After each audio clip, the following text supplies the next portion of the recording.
বন্ধুরা, আজকে 26শে জানুয়ারি প্রজাতন্ত্র দিবস।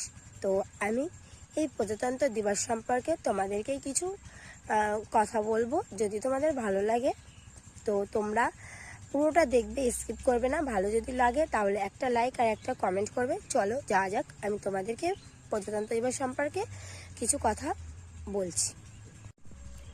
26শে জানুয়ারি শুধু একটা তারিখ নয়, এটি আমাদের আত্মপরিচয়ের দিন।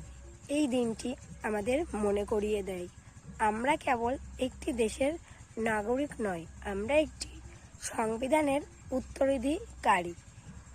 1950 সালের এই দিনে ভারত নিজেকে ঘোষণা করেছিল একটি সার্বভৌম, প্রজাতান্ত্রিক এবং ধর্মনিরপেক্ষ ও গণতান্ত্রিক প্রজাতন্ত্র হিসাবে।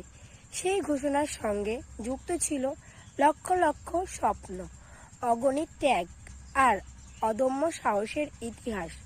প্রজাতন্ত্র দিবস আমাদের শেখায় ক্ষমতা কোনো ব্যক্তি বা গোষ্ঠীর নয়, ক্ষমতা মানুষের। ভোট দেওয়ার অধিকার, মত প্রকাশের স্বাধীনতা, সমান অধিকারের স্বপ্ন, সবকিছু এসেছে এই সংবিধান থেকে, যা রচনা করেছিল অসংখ্য জ্ঞানী মন ও সংগ্রামী হৃদয়।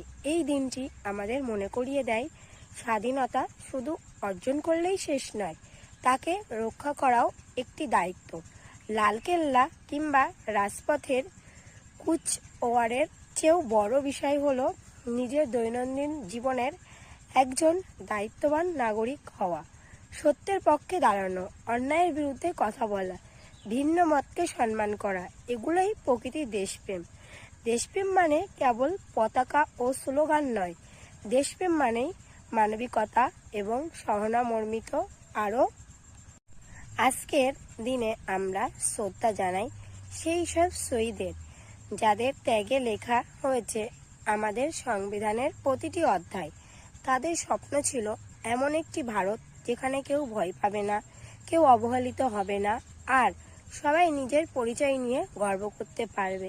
সেই স্বপ্নকে বাস্তবে রূপ দেওয়ার দায়িত্ব আজ আমাদের কাঁধে।